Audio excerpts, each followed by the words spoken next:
પપૈયાના પાનનો ઉપયોગ જનરલી આપણે જોવા જઈએ તો એવું દેખાય છે કે જ્યારે પપૈયાના ઉપયોગ પાનનો ઉપયોગ જ્યારે આપણને ચોમાસાની ઋતુમાં કોઈ ઠંડી લાગીને તાવ આવતો હોય છે, મોસ્ટલી બીમારી નહીં કહેતા આપણે કે જે ચોમાસામાં જનરલી દેખાઈ આવે છે કે ઠંડી મેલેરિયા હોય, સ્વાઇન ફ્લુ હોય, ડેન્ગ્યુ હોય કે કોઈ બી એવો વાયરલ ફીવર હોય કે જેમાં આપણને એવું લાગે, અહેસાસ થાય કે ભાઈ આ એક વાયરલ ફીવર છે કે મેલેરિયા ફીવર હોય, કે એમાં શું છે કે જ્યારે તમને ખબર કેવી રીતે પડે તો એક તો સીધી રીત છે તમે લેબોરેટરી ટેસ્ટ કરાવેલો.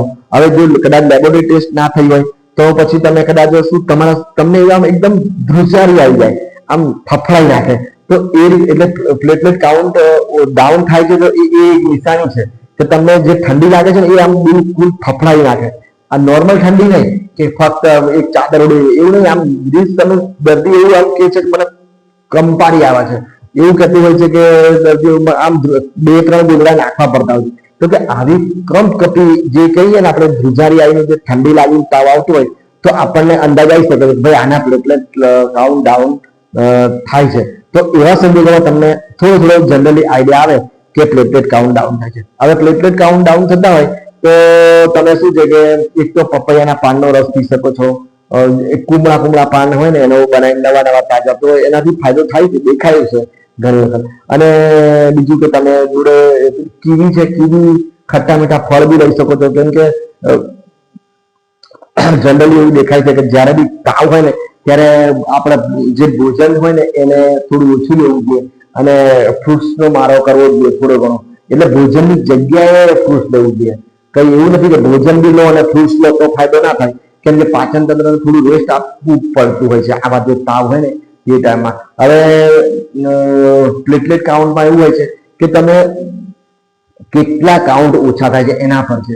હવે જે તમને વાયરસ કે કોઈ બી વાયરસ હોય, ડેન્ગ્યુ હોય, વાયરસ હોય કે સ્વાઇન ફ્લુ હોય કે કોઈ બી એવો ઠંડી લાગીને તાવ આવતો હોય, હવે જો પેશાબના તકલીફમાં ઘણી વખત ઠંડી લાગતી હોય પણ છતાં બી આપણને ચોમાસામાં જે જનરલી તાવ આવતા હોય છે એનાથી આપણને થોડો અંદાજ આવે તો આપણે શું કરી શકીએ, એક તો કદાચ લેબોરેટરી ટેસ્ટ કરી શકીએ, આપણા નજીકના કોઈ ડોક્ટરને પૂછીએ તો થોડું આપણને અંદાજ આવી જાય કે ભાઈ આમાં આપણો શું હોઈ શકે, પ્લેટલેટ કાઉન્ટ ડાઉન થાય છે કે કોઈ રોગ કયો છે એ બી ખબર પડે.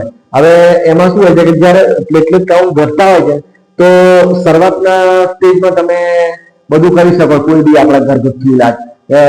આમ તો 1.5 લાખથી ઉપર 4 લાખ સુધી નોર્મલ રેન્જ કરાય, પણ 1.5 લાખથી નીચે 1 લાખની આસપાસ તમે કહેવાય કે ઓછા થયા છે એવું કહેવાય છે પ્લેટલેટ કાઉન્ટ. પછી 30-40 હજાર સુધી જતા રહે તો પછી મેડિકલ કટોકટી કહેવાય. એમાં તો શું પ્રાણનું જાન જવાનું જોખમ આવે, પ્રાણ બી જતા રહે. તો પછી એટલા બધા ડાઉન થઈ જાય ત્યાં સુધી રાહ ના જોવાય.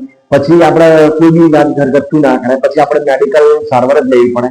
પછી આપણે જે ઉપરનો જે ડોક્ટર હોય અથવા નજીકનો જે ડોક્ટર એને પૂછવું, ઉપરના જે હોસ્પિટલમાં બી એડમિટ થવું પડતું હોય છે. તો એ બધું ઉપરની ટ્રીટમેન્ટ છે. એટલે થોડું નોલેજ હોય તો તમે પૂરું નોલેજ રાખવું પડે કે જ્યારે શરૂઆતના સ્ટેજમાં તમે જ્યારે તાવ આવ્યો હોય તમને શરૂઆતમાં 1-2 દિવસ જ તમે અખતરા કરી શકો છો, કાં તો પછી તમે કમ્પ્લીટ ટેસ્ટ કરાવો, કેમ કે જાનનું જોખમ છે. પ્લેટલેટ કાઉન્ટના ઓછા થવાના ડાયરેક્ટ આપણે અખતરા કરીએ તો બહુ ઓછા હોય તો જાન બી જતી રહે છે, આપણું પ્રાણના જોખમ છે. એટલે થોડું જોવું બી પડે કે પૂરેપૂરું નોલેજ ના હોય, આપણને ખબર ના પડતી હોય તો આપણે આપણા નજીકના ડોક્ટરને પૂછવું પડે. એ ડોક્ટર કહે કે આટલા ચાલશે, આટલી એવરેજ હોય છે, આને આટલું નોર્મલ રેન્જ કહેવાય, આટલે સુધી ચાલે, આટલાથી આપણે આગળ આપણા ડોક્ટરને મુલાકાત લેવી પડે. તો એ રીતે આપણે ચાલવું પડે. તો એમાં એવું છે કે શરૂઆતના સ્ટેજમાં તમને એવું ખબર ના પડે કે શરૂઆતમાં જેવું તમને ઠંડી લાગે, નિશાને શું એકદમ ફફડાટ લાગતો હોય, ઠંડી લાગીને તાવ આવતો હોય, તો તમે એ અંદાજ મારી શકો કે ભાઈ મારે પ્લેટલેટ કાઉન્ટ ડાઉન થાય છે, આ કોઈ બી વાયરલ ફીવર છે, એ મેલેરિયા હોય કે ગમે તેવો ફીવર હોય કે સ્વાઇન ફ્લુ, ડેન્ગ્યુ, વાયરસના બી ફીવરમાં બી પ્લેટલેટ કાઉન્ટ ડાઉન થાય છે એવું આપણને અંદાજ આવી જાય. તો એ અંદાજ પ્રમાણે તમે થોડું કદાચ લેબોરેટરી ટેસ્ટ કરાવી લો, કાં તો આજુબાજુ ડોક્ટરને પૂછી લો તો તમને અંદાજ આવી જાય. પણ જો ના આવે તો તમે શરૂઆતના 2-3 દિવસ તમે શું કરી શકો કે કદાચ આવું પપૈયાના પાનનો રસ પી શકો છો. પછી શું છે કે આ તાવ આવે છે એના માટે કદાચ તમે તુલસી બી પી શકો છો. પછી જે શું છે કે થોડું તમારું જે પાચન તંત્ર છે ને એને થોડું રેસ્ટ આપી શકો છો, કેમ કે કોઈ બી તાવમાં તમે જેવું તમારું પાચન તંત્ર રેસ્ટ આપશો એટલે તમારા કેમ કે બધું તમારી કામકાજ જે દરેક કોષોનું છે એ બધી પાચન ભોજનને પચાવવામાં જતી હોય છે, એટલે એ બધા તમારા કોષો નવરા નથી પડતા. જો તમે થોડું ભોજન ઓછું લો, એની જગ્યાએ તમે ફ્રૂટ્સ લો, તો શું છે કે ફ્રૂટ્સ લો એટલે વિટામિન્સ બી વધારે મળે, ડાયરેક્ટ મળે નેચરમાંથી, અને શું કે વિટામિન સી મળે અને બધા વિટામિન્સ મળતા હોય છે, એટલે શરીરમાં થોડો ફાયદો થતો હોય છે. જ્યારે આ ભોજનમાં શું છે કે આપણે અનાજ લઈએ એમાં થોડું આપણા પાચન તંત્રને કામ વધારે કરવું પડે, એટલે એ શું છે કે જ્યારે બધા કોષો નવરા ના હોય એટલે એ આજુબાજુની જે ખરાબ જીવાણુ હોય એની સાથે લડી ના શકે, એટલે હારી જાય. તો આપણે થોડું રેસ્ટ આપીએ, થોડું એક ટાઈમ જમીએ કાં તો હળવું ભોજન લઈએ, તો એ ટાઈમમાં શું આ નવરા પડેલા કોષો પેલા બહારથી જે જીવાણુ આવ્યા હોય એની સામે લડત લઈ શકે અને આપણે જીતી જઈએ. તો એના માટે શું બીજું તો આપણે શું કરવું પડે, ફ્રૂટ્સ લેવા જોઈએ, હળવું ભોજન લેવું જોઈએ, કાં તો ઉપવાસ કરવો જોઈએ, અને જોડે જોડે જો પાણી, શરીરમાં પાણીની કમી થવી ના જોઈએ. કોઈ બી તાવ હોય, તમને જેવું લાગે કે મારા શરીરમાં કોઈ વાયરસ આવ્યો છે, તો તમે પહેલી તો તમે તમારા શરીરમાં પાણીની માત્રા કમ્પ્લીટ રાખજો, કેમ કે આપણું શરીરમાં 70-80% પાણીથી બનેલું હોય છે. હવે જો એ માટે આપણે શરીરમાં પાણીનું પૂરતું બેલેન્સ રાખવું પડે.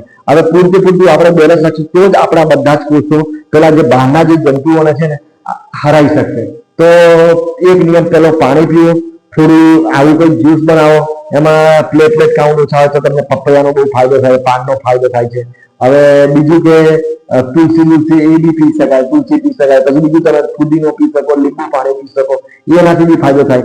પછી કોઈ ફ્રૂટ્સ બી લઈ શકો છો, કીવી બહુ સારું, કીવી, સફરજન, દ્રાક્ષ, નારંગી, મોસંબી, નારિયેળ પાણી, એમાં તમને વિટામિન સારા મળી જાય.